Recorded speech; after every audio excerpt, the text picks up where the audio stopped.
energy and your feedback. Afternoons with Rob Breakenridge. This is why talk radio matters. Call or text 403-974-8255. Afternoons with Rob Breakenridge, 770 CHQR. There's been a real focus as of late in Calgary on traffic calming. In fact, there was a story just a couple of weeks ago that the Transportation Association of Canada named Calgary there are temporary traffic calming curbs as the winner of the 2019 Road Safety Engineering Award. The whole idea is to make roads safer. But if we're having to go back after the fact and implement these kinds of measures, does it suggest that our original design was not what it needed to be? So I wanted to get into a conversation about how we design our roads in our cities, and is safety first and foremost? It's certainly first and foremost on the minds of the folks at Vision Zero YYC. Joining us in studio to talk more about this is Greg Hart. He is the co-founder of Vision Zero YYC, and you can find them at visionzeroyyc.ca. Greg, thanks for coming in here today. My pleasure. So traffic calming is kind of the order of the day, it seems, and the city's really patting itself on its back lately for these traffic calming measures. So what do you make of this approach? There is, as you say, a large volume of retrofitting that needs to be done to streets to improve their safety and livability, which is something that we don't always talk about. But if you make a road safer for all users, it typically also increases the livability of a street. So it becomes a less hostile place for all people and for businesses and everything else. Mm-hmm. When people think of road design, you think of, is the road going in the right direction? Does it link up to other roads? Is it well made? Is it proper asphalt and all of that? But road design, it means a lot more than just that. Yeah, it does. And one of the things that's really weird about this for most people is that when we're operating a motor vehicle, especially, we're not conscious of the interactions we're having with the environment around us. Mm-hmm. We're taking probably 90 to 95% of the total information to make decisions about what we do from things we're not processing consciously. And so the cues are actually in the design. And when it comes to humans, the thing that humans are most worried about is any threat to them. So the safer that something feels, the less attention people pay to things. I mean, that's in general. That's not just dealing with roads. And so if we have designs that create a feeling of invulnerability or safety for people who are operating a motor vehicle, then you will see behaviors associated with that, which are increased speed and less attention to what's going on around them. So do we have too many roads in Calgary that encourage speeding? Definitely. So this is something, it's not specific to Calgary, but a lot of North American cities especially built roads to make the highest, sort of most convenient feeling for somebody who's driving in a motor vehicle. Yeah. So that includes things like quite wide lanes, very clear views. You'll notice a lot of turning radius in Calgary allows cars to maintain fairly high speeds, making a full 90-degree turn basically because we've cut back the curb so much. So yeah, there is the vast majority of our road infrastructure falls into this category. Because it seems logical. You have a nice wide road and you can see in both directions. It's nice and wide open and clear. People think of that as safe. Absolutely. And that is how the evolution of engineering went, was the idea that, well, people make mistakes. And so because people make mistakes, we're going to give them some room to make those mistakes. Mm-hmm. The thing that wasn't really considered at the time, which we know now in full force, is that when you give people more room to make mistakes, they make more of them, and they behave in a way where they're more likely to have a higher severity mistake occur. And so are all these traffic calming measures now kind of a belated acknowledgement of that? Yeah, they are, for sure. And even those, it's very difficult, I can tell you, being involved in some of these projects, it's very difficult even to get those traffic calming measures to the degree that we need to get them to really significantly change the behavior of motorists. So for instance, if we have lanes that are 4 meters wide, which are quite common in the city, and on a collector road, and we would say that we would like to get them down to, say, 3 meters, that's a huge change. Right. But it's very difficult to get it below 3.3 meters because fire trucks, because buses, because, there's all these reasons that get thrown out. Well, I mean, the other thing is, once a road has been built, a community's been built, this is all in place. I would imagine it would be very difficult to have to go in and redesign roads completely. Yeah. So are traffic calming measures kind of the best we can come up with? Yeah, they are. And I mean, if we're looking at retrofitting essentially huge chunks of the city, you couldn't retrofit everything in the city. It would just be completely non-feasible. But key chunks, which would normally be collector roads and smaller arteries, are the ones where you see the highest rate of collision between vehicles and also the highest rates of conflict collisions between people walking or cycling and vehicles. And so there's ways to do that. You can go in and rebuild the entire street. And so, for instance, 17th Avenue Southwest was completely torn up, or is in the process of being torn up. It's a huge multi-$10 million project. The street is being put back basically exactly the way that it was in the beginning, which I would look at as being a generational missed opportunity. So we get opportunities when we do have to replace deep services. We can actually reformat a road at relatively close to no cost on the whole package.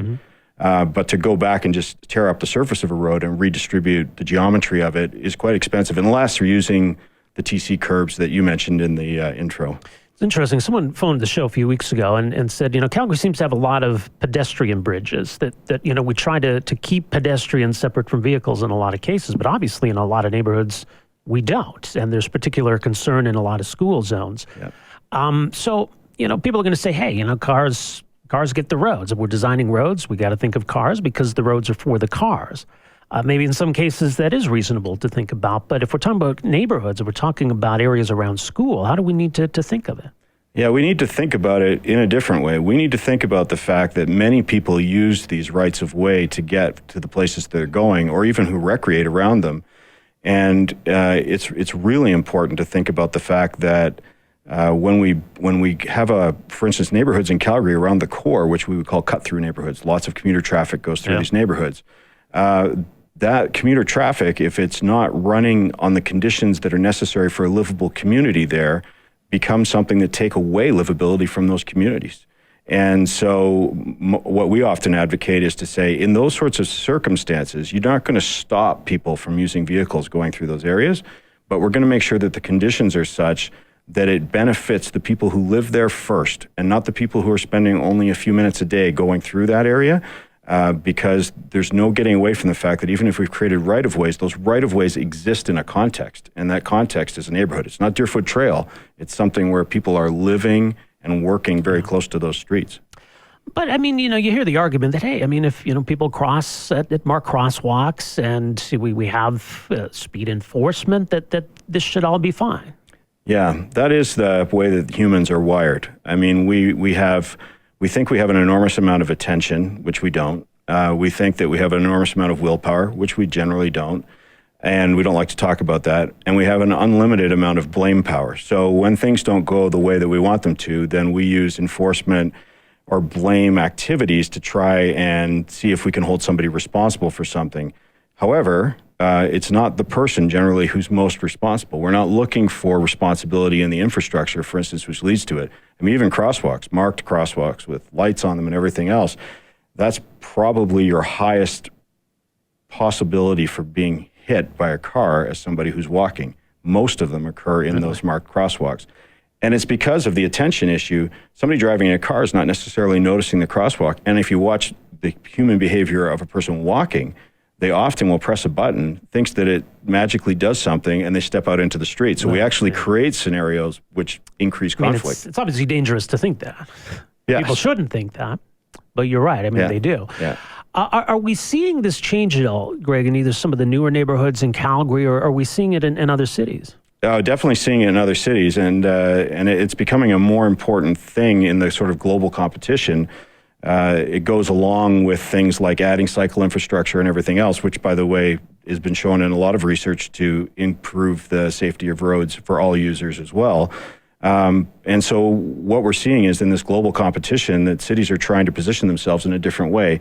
And so that is happening more and more. And Calgary has excellent plans around this. If you read the actual Calgary plans, they're very good in this direction. But I could say fairly categorically that our strategic execution in this city is poor. Why do you think this is? It can be a polarizing debate, a controversial debate. And I think, motorists feel like they're being picked on. Cyclists feel as though their concerns aren't being heard. Pedestrians, same thing. Do they have a voice? People tend to get their backs up around these issues. Yeah, they do. And I think a lot of it has to do with just the nature of how humans are wired. I mean, we are, as a species, completely wired for convenience. We want the shortest possible direction between anything, whether that's physically going somewhere or even in our minds in terms of thinking about things. And we have a number of biases that are hidden from us. And if we put certain things in play, including, like, you just put down lane markers on a street, the person who's operating a vehicle in that lane marker becomes entitled to that space. They start showing entitlement behaviors, honking at people who aren't moving fast enough, getting frustrated. And so this is part of human nature, and this is why design becomes so important. If you do it really well, you actually don't have these problems because everything becomes self-explaining.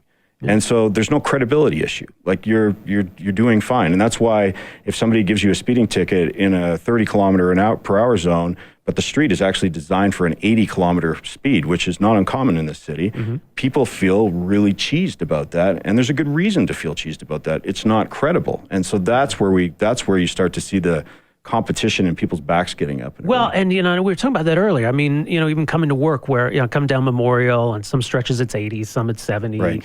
You come up Bow Trail and then it goes to 60. And it said, well, these roads seem very similar. And there can be a disconnect. You're right. Where we've all been on those roads where it doesn't matter what the sign says. It feels like I should be going 30. Right. It feels like I need to slow down in this neighborhood. Yeah. People get conditioned to that. Yeah, absolutely true. And Memorial is a great example of a street that doesn't physically change that much, and yet you have all these varying speeds on it. And that is also a problem that sits in with our playground zones as well, because there's nothing that changes on that street except there's a yellow sign there that tells you should drive 30. And going back to my point about how we process the environment fairly unconsciously, if you're distracted about something, you're thinking about a meeting you have to go to or something just happened in your family, you're not looking for playground zones. You're taking in unconscious information from the rest of the world, and you're making decisions that you don't even know about. And that's a big part of it. All right. A lot of important information. Much more at visionzeroyyc.ca. Greg, thanks so much for coming in here today. My pleasure, Rob. Thanks. There's Greg Hart, co-founder of Vision Zero YYC. Our number here, 403-974-8255. We're back with more right after